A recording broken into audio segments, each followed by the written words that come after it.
Hey BookTube, it's Jackie. How's it going? If you are new to me, it's the first time you're seeing this face. Hello, what's up? My name's Jackie.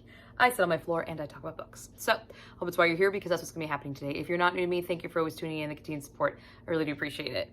So, today for you, I have my yearly wrap-up. This is my wrap-up of 2023 in all its burning fucking glory. Yeah.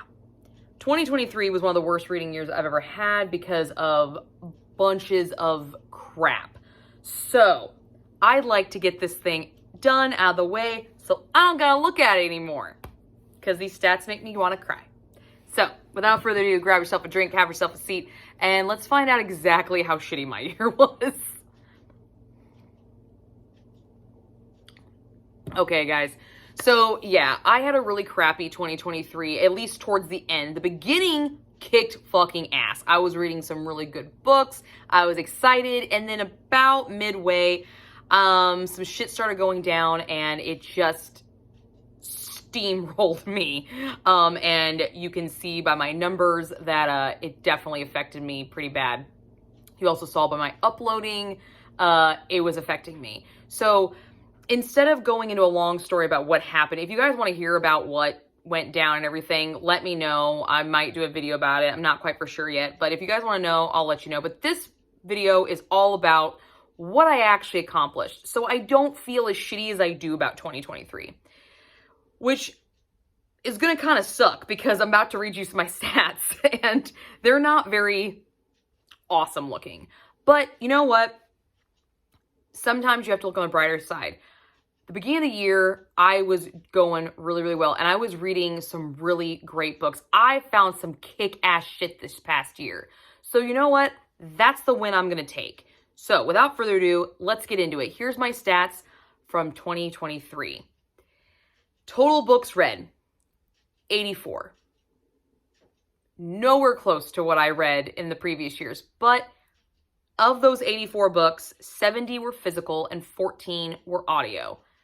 Of those books, I did find some really cool pieces, and we're going to talk about them later. So don't worry about that. But yes, 70 physical ebooks and 14 audiobooks. The audiobooks is what's really surprising me, that number, compared to last year, because I don't even think it's like a 1 1/8 book a month. I don't even think of the way it breaks down. So that was really shocking that I did not use my Audible as much. So that made some future things a little difficult to do, but I made it through. Now, my total physical pages read was 21,526 pages. Looking at that number, I'm not really upset. It's a pretty good number. It's a pretty decent number. Compared to others, maybe not, but these are mine. And total listening time was 107 hours and 33 minutes. Exact. No seconds. Crazy, right? Yeah, I thought that was weird too. I was like, I don't think I could try that again. I don't think I could actually do that if I physically wanted to try to do that. So, yeah. But those are my pages book stats. And, you know, yeah, it's not as impressive as 2022 was. And majority of this was done in the beginning of the year. So looking at those numbers and knowing when my slump really hit, I'm actually, now looking at it, really not that upset about it because majority of this was in the beginning of the year. So in hindsight, if I would have not hit that slump that I did, I could have looked at some pretty fucking decent numbers. So I'm going to take the win. I'm going to take the win. Sometimes you just got to do that. Now, for my average rating for the year, this is really depressing, but I'm not really surprised because I remember majority of the books I read, what their scores were. So this is not impressive, but I do understand why. And my average rating for the year was a 3.5. That was my average rating for this year. So very mediocre, very middle, for majority of the year. And that is thanks to that lovely readathon that I tried to do. We'll get into it. We'll just get into it. Now, for my genre breakdowns, if you add up the numbers I'm about to tell you, they don't necessarily add up correctly, I don't think, because of some of the books kind of cross genres. They majority, at least 50% of the book landed in this genre, or the equal, or it balanced among multiple genres in an equal proportion in my eyes. So if you actually are sitting here doing my adding and it doesn't add up right, that's probably the reason why. So contemporary romance, I had 24 books. Dark romance, I had 12. Erotic romance, 10. Paranormal romance, 12. Really heavy in the romance. Really heavy in the romance, guys. Romantic suspense, to add another one, 6. Fantasy, 4. Historical, 9. Mystery thrillers, 3. Young adult, 3. And 1 horror. So, I predominantly stayed in romance. Let's just be honest, predominantly stayed there. And that's fine. But at least there was a nice smorgasbord of types of romance this year. I was actually very, very happy about that. I don't really mind the way that this is kind of going in grouping. So that's quite nice. Now for my star ratings. So 3.5 was my average rating. If I scored a book a 0.5, it got bumped up to the next highest one. So it was a 3.5, it got bumped up to a 4.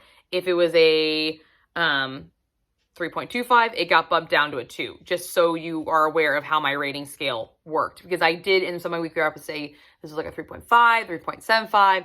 That did exist. So round it up. So my star ratings are as follows. My 1 stars. I had one star. I had 6 2 stars. I had 39 3 stars. Remember, I only read 84 books. 25 4 stars. And I had 12 5 stars.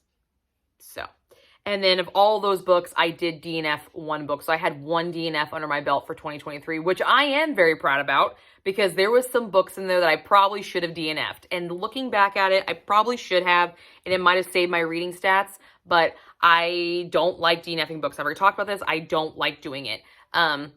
Because I don't. Maybe that'll be a discussion video. Let me know. But DNFing books. How, why, and should we? I don't know. Anyway, but those are my star ratings that equal up to a 3.5 average. Yay. Now, I did have a lot of goals. I did actually release my first goal video in 2023, because when I came back to BookTube in 2022, my first video was my TBR and challenges that I was planning on participating in. So, or my first video was a goal video, and when I had first come back when I was on YouTube in 2016, I never did a goal video. So 2022 was my first time doing one. So I looked back at that video, and I'll link it here if you want. Holy fuck. I was insane. So, there's a lot of challenges. So we're going to go over them and let you know how I did. This ought to be fun. Mm-hmm. Yay. So my Goodreads challenge was to read 145 books, and I completed 84. Just going to leave that at that. Yep. I'm just going to leave it. I'm just going to leave it, guys. I don't know. No, we're just going to keep plowing through. My second goal was I took part in the Mount Everest challenge, and I chose the Mount Vancouver level, and that was to read 36 books that I previously owned to the start of 2023. I've participated in this challenge for a while because I wanted to read down my physical TBR. And, well, I did not complete that. I read 15 books that I previously owned in 2023. 15. That's it. Now, I should preface that challenge I predominantly only do with my physical books. I don't consider ebooks or Audible books in that challenge. That is just my physically owned books. And I read 15 physically owned books that I owned prior to 2023, in 2023. Yeah. Fail. Which brings me to the A to Z challenge, which is one of the reasons why my average rating is as low as it is.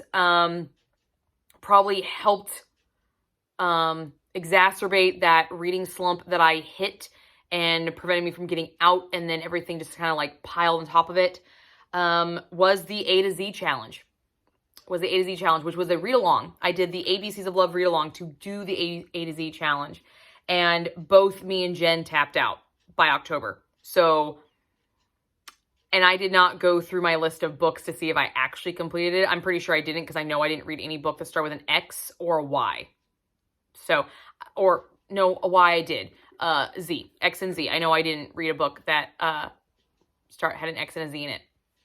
So, yeah, I did not complete the A to Z challenge, and it was my own read-along. I'm kind of torn.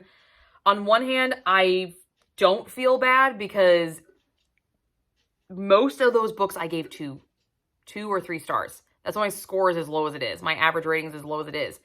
And we were reading 2 of those a month. And I wanted to make sure I read those because I was hosting live shows on them. I was talking on them. So I made them priorities. And they shouldn't have been, because most of them weren't that fucking good. All right? So on one hand, I don't feel bad that I finally was just like, fuck it, I'm done. I'm done with this. Let's move on. See if this will help boost me getting out.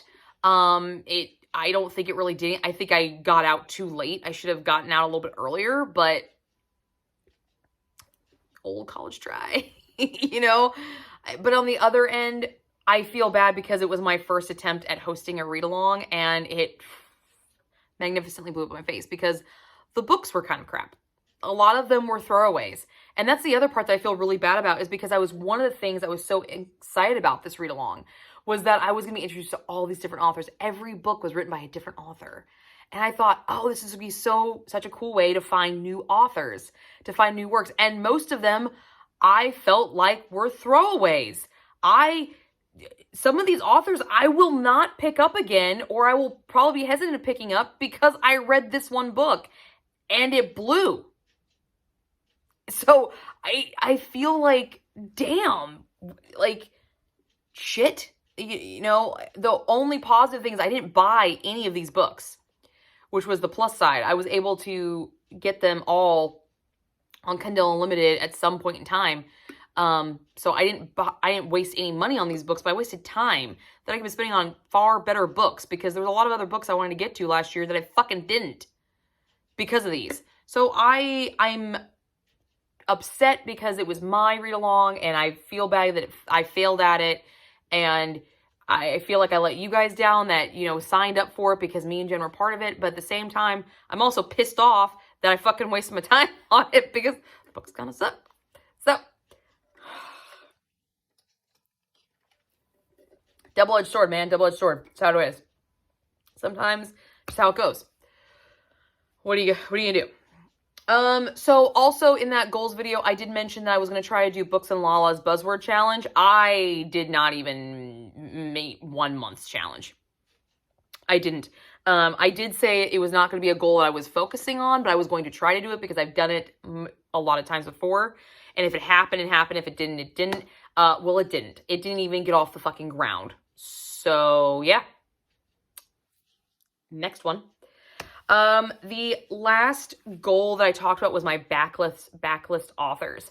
There were 2 backlist authors that I wanted to try to read down their backlist. That was the dumbest fucking idea I had last year. Looking back on it, I thought, okay, let me do some backlists. I've got 145 books. I can definitely work them in. No, I didn't even dent backlist. I got 1 book done. My backlist authors were Mo Jones and Alice Clayton. Didn't even touch an Alice Clayton book. Didn't even read one. straight up honest, didn't even fucking read one last year. And Emo Jones, I read one book. So, and she's got a huge fucking backlist. Like last year alone, she released 2 books. So I'm down 1 book still on her backlist. I was like, the fuck, man, that sucks. So yeah, the idea of having backlist authors, I think is dope, but it's not something, that for me is attainable in a year. Now, if I keep plugging away, eventually I could say, hey, I've got 3 more books. That's a goal to finish her backlist, you know, something like that. So I'm still going to keep these in my mind because I would like to read their backlist. But it's not, yeah, it was an epic fail of a goal. Oh my God. When I was watching back that goals video and it came to the backlist authors, I was like, part of me forgot that I did that. And I just kind of put my head down in shame, guys. I was just like, oh God, no. The horror that was my goals. So I'm still working on them, but I am not actively working on them like I should have been last year. I should have been more actively pursued. That should have been a top priority, because it's something that I do want, but yeah, yeah, they're still backlist authors. They're still backlist. Still plugging my way through. Yay. Yay. Okay, so I need to get a new phone because it just cut out on me again. Sorry about that, guys. Let's do this. All right, so my last goal that was in my goals video was my TBR recommendation jar. And I'm happy to say that I did over half. I did not do every single month, but I did have a really, really good time with this one. My average rating for all of these books was a 3.2. So about the same as my average rating for the entirety of the year, but looking at these, I had much more fun with these books. Now, I'm actually going to be doing a whole breakdown video of these books, so that's why I'm not going to go into them real fast. But I will tell you that in January, I read Bait by Jade West. February, I read The Resurrectionist by E.B. Hudspeth. March, I read Heartless by Elsie Silver. April was At Her Command by Joey W. Hill. May was Tilly Cole's It Ain't Me, Babe. Yep. And June was Owned by M. Never. Here you go. And July was Ring Around the Rosie by L.A. Fiore and Anthony Dwayne. And I did draw one in October. I married a Naga, but I never got to it, so I'm not even concluding it. And in that video, I'll break down kind of everything about my experience with this and everything. So I thought that'd be a really fun video for you guys. But if you'd like, the playlist for all the reviews that are actually up on all of these, there's only 2 of them that are not up, is right here. So you guys can go check that out. But now it's time for the announcement. Because if you read the title, there's an announcement. Can anybody guess what it is? It's the end of the year. These are my yearly wrap-ups. It's the First Lady Reads Awards! Yay! It's back! It's time! This is my own little award show, which is how I talk about my best of 2023. Because I did have really kick-ass fucking moments during this year. Even though I only read 84 books, I read some really bitchin' great fucking books, and I want to talk about them and give them the recognition that they deserve. So what better way than to do it in the First Lady Reads Awards? Now, this is the second one. I will link the first one in all of its playlist right here in the corner. You can go check it out. It has all the nominee videos and the award show itself. But this is the announcement for the second First Lady Reads Awards, and it will be uploaded on January 20th is when you can expect it. That's when you can see it and you can watch it and find out all my best ofs. My best ofs in all of these categories. And then a surprise one, which we'll go over here in a little bit. But these are all of the categories for the second First Lady Reads Awards. Second First Lady Reads Awards. I can't believe I just said that. That's so fucking cool. Here we go. So we have Best Audiobook, Best Original First Installment to a Series, Best Standalone, Best Cover, Best Erotic Scene, Best World Building, Best female supporting character, best male supporting character, best villain. We all know how we love our villains over here. Morally gray is my favorite color. There you go. Yes. And then best new to me author, best hero, best heroine, and best book. And then a special category that will be revealed at the First Lady Reads Awards. So you guys don't get to know jack about this one. Until then. I got a little smarter this past year. Just a little bit. But these are all the categories you could expect to see nominees for. I'm still debating on how I'm going to do the nominee video. Last year, I did 4 separate videos and broke these into categories. And into groups. But I also thought about doing a whole video because of the way that I actually lay it out. I don't actually go into in-depth talking about the books. So I could group them into one big video. I'm not quite for sure. How do you guys feel? Let me know down in the comments what you would prefer to see, individualized videos for groupings of categories or all the nominees in one big long video. Just let me know and we'll see how it goes from there. But January 20th, mark on your calendars, First Lady Reads Awards. So I hope you guys enjoyed this video, and I will see you all soon with another one, but definitely hopefully see you on January 20th for my complete and total best ofs. So for now, I'm going to say adieu to 2023 and all of these stats, but say hello again on January 20th to all the best moments of that year. So that's all I got for you guys today. I hope you guys enjoyed this, and I will see you guys all soon with another video. Love you all.